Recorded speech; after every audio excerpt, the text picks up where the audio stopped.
جب انسان خاموش رہتا ہے تو بھرم میں رہتا ہے، اس کا اعتبار بحال رہتا ہے۔ جب وہ اپنی زبان کو کھولتا ہے، اگر جملوں کو تول کر نہیں بولتا تو پھر معلوم ہو جاتا ہے کہ یہ بندہ کتنا صاحب علم ہے اور کتنا ہی دانشور ہے۔ علماء کا ہجوم موجود تھا، لوگ مختلف فقہی مسائل پوچھ رہے تھے اور کافی دیر سے ایک عالم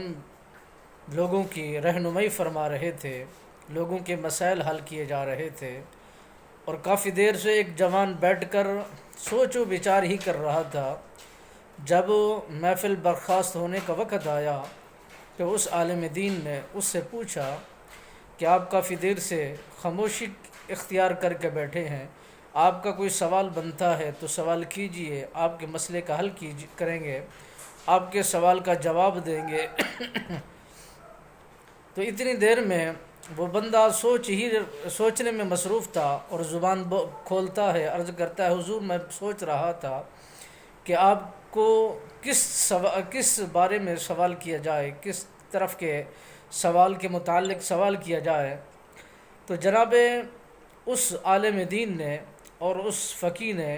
اس کو خطاب فرمانے کے بعد بتلایا کہ آپ پوچھ سکتے ہیں جو آپ کا سوال ہے۔ اس جوان نے عرض کی حضور میں یہ سوچ رہا ہوں جب بندہ روزہ رکھتا ہے تو افطار کا وقت غروب آفتاب ہے، جب غروب آفتاب ہی نہ ہو تو پھر روزہ کیسے رکھے گا اور روزہ کیسے کھولے گا؟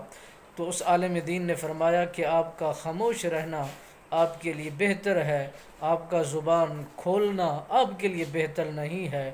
تو یہ خاموشی اختیار کر کے بیٹھنا اور یہی مسائل کو سیکھتے رہنا آپ کے لیے زیادہ مفید ہے۔ تو اس لیے فرمایا گیا ہے کہ ہر بندہ ہر جگہ پر اپنی زبان کا استعمال نہ کرے، جہاں اسے سوال و جواب کو سمجھ آئے اور اسے پتہ ہو کہ سوال کا کیا کیا جا رہا ہے اور اس کا مقصد کیا ہے اور یہ سوال بنتا ہے کہ نہیں، تب جا کے وہ اپنی زبان کو کھولے۔